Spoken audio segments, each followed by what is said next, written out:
In this video, I want to talk about meta in gaming. Hi folks, welcome back to the channel. So for those new to gaming or wargaming, what does meta actually mean? Well, the word is the shortened version of the word metagaming, and it essentially means gaming within a game set rules. So let me explain that in a little more detail. So when Warhammer 40,000 released its 8th edition, the lists that was generally seen as more powerful from the 7th edition probably weren't going to be the best lists in the 8th edition. So what happens is people get the rules, they get the indexes or the codexes now, and they look through it to try and see any kind of very powerful combinations or synergies between rules and models and units to try and sort of tweak out a few things that didn't get picked up in playtesting or didn't work or don't work, I should say, the way that the rules designers intended it. They then use these loopholes, for want of a better word, to then exploit the game slightly and make a more powerful list. Now, it didn't take very long for the very clever Warhammer 40,000 players to realise that flying multiple Storm Ravens became a very powerful list. The Storm Raven pushed out, I think it was about 30 or 40 shots a turn. It was very manoeuvrable and it had very high armour or damage. So then what we saw in those early tournaments were people either did one of two things. They either embraced the filth and they flew a Storm Raven list, or alternatively they built their list around trying to combat that Storm Raven list, because they knew going to a tournament Storm Raven lists would be very popular. And this essentially is what metagaming is. It's the ability to manipulate your list or manipulate the game in a different direction without breaking the rules, but to take into account what the most popular or what the most powerful lists are. So we see this in everything from Magic the Gathering, Star Wars Destiny, which I reviewed recently, right the way through to Age of Sigmar, Warhammer 40,000, and every other game. When a new unit comes out, the game changes slightly as people gravitate towards this new model or this new unit, and then the meta of the game changes. Now, in this particular instance with the Storm Raven list, Games Workshop introduced some errata quite quickly, which stopped this being a competitive list. However, by them introducing this errata, it then shifted the meta again in a slightly different direction. So this is what metagaming is, or meta. Now we can find this in many different situations.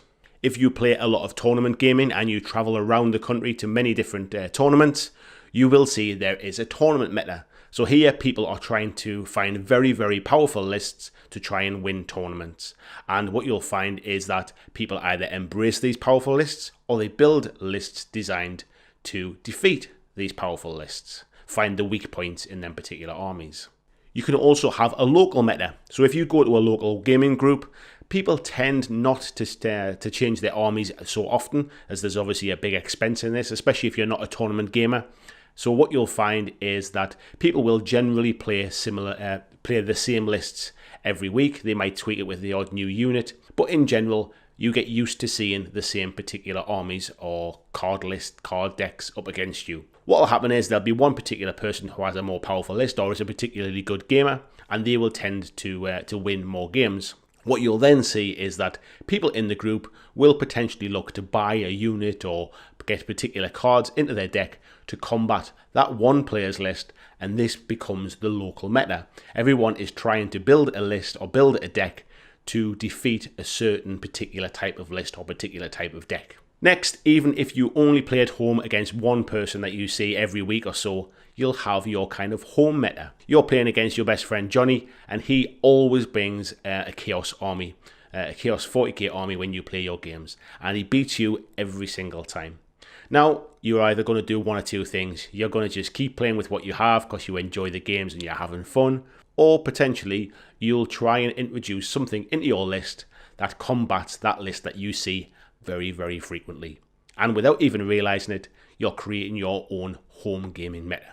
So meta isn't something that's mysterious. It's in every game we play, and it's there whether you realize it or not. Now, the reason I bring this up today is, as you know, I play Beastclaw Raiders in Age of Sigmar, and I specifically picked that particular army because I wanted an elite army, a low model count army. I loved the aesthetics of the Beastclaw Raiders, and to be fair, they were probably kind of mid-tier competitively, as I'm not a kind of a win at all costs kind of gamer. but I do like to win more often than I lose.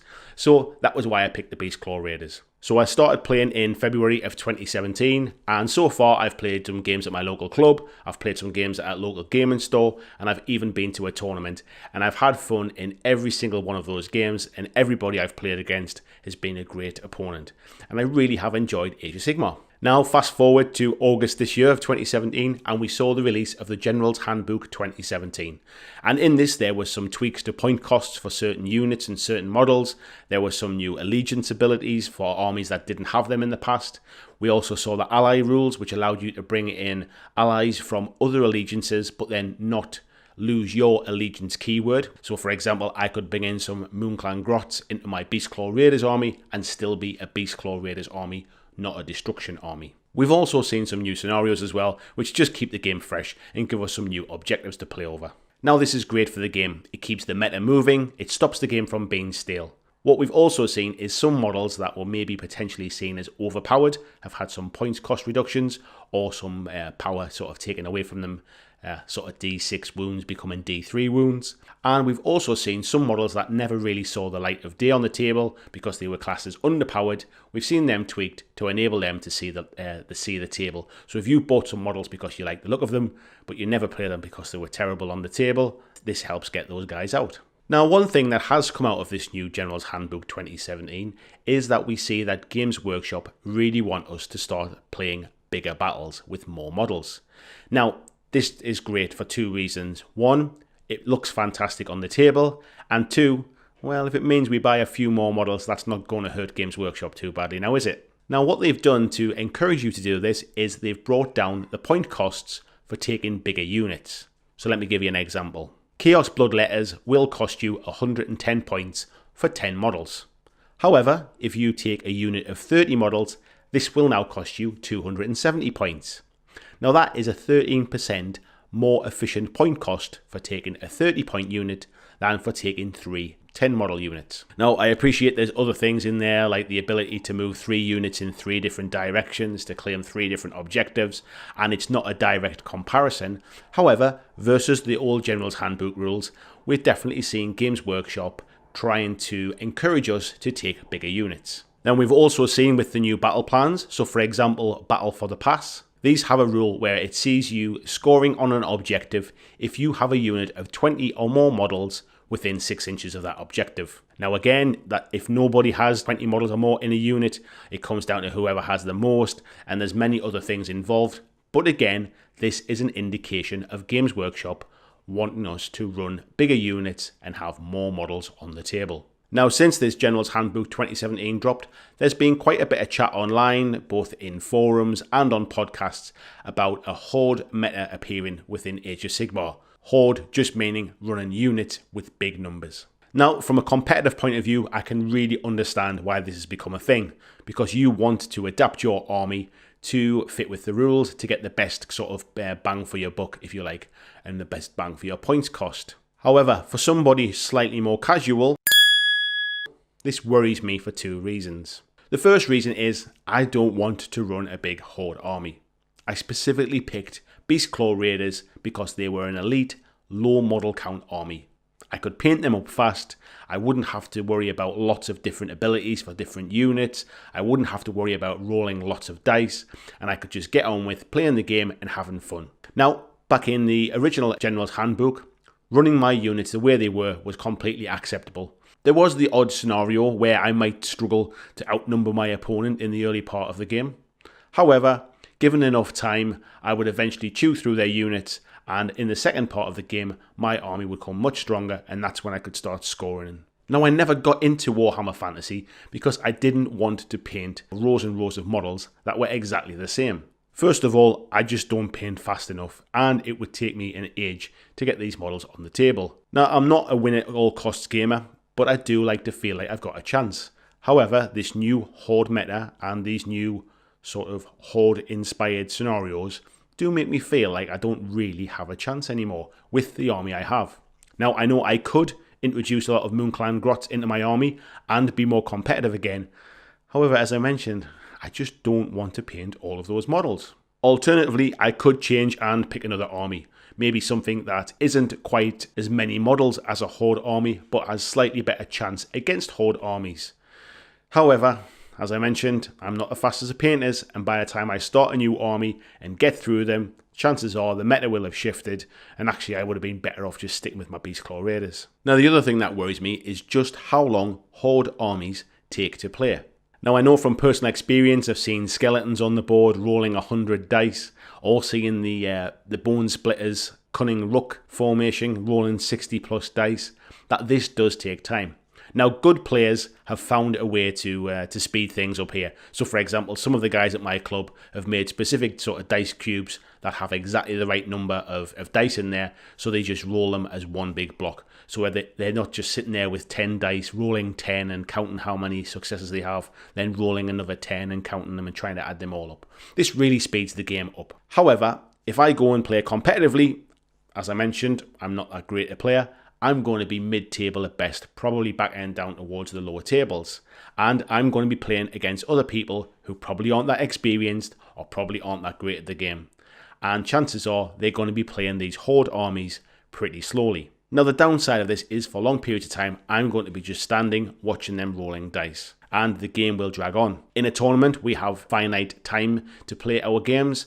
And if this game is taking quite a long time, the chances are I'm going to get tied up by these big Horde units, and by the time I chew through them and start to come into the second half of the game where my army becomes stronger, we've probably run out of time, and actually I'm just not going to get a chance to play the strongest part of my game. Now I want to clarify a couple of things so I don't come across as all kind of bitter and salty about this, as I think Age of Sigmar is a fantastic game. I really enjoy playing Age of Sigmar. The guys in my local gaming group, whilst they are very tournament focused, and their lists definitely sort of reflect this, they're a great set of guys to play against.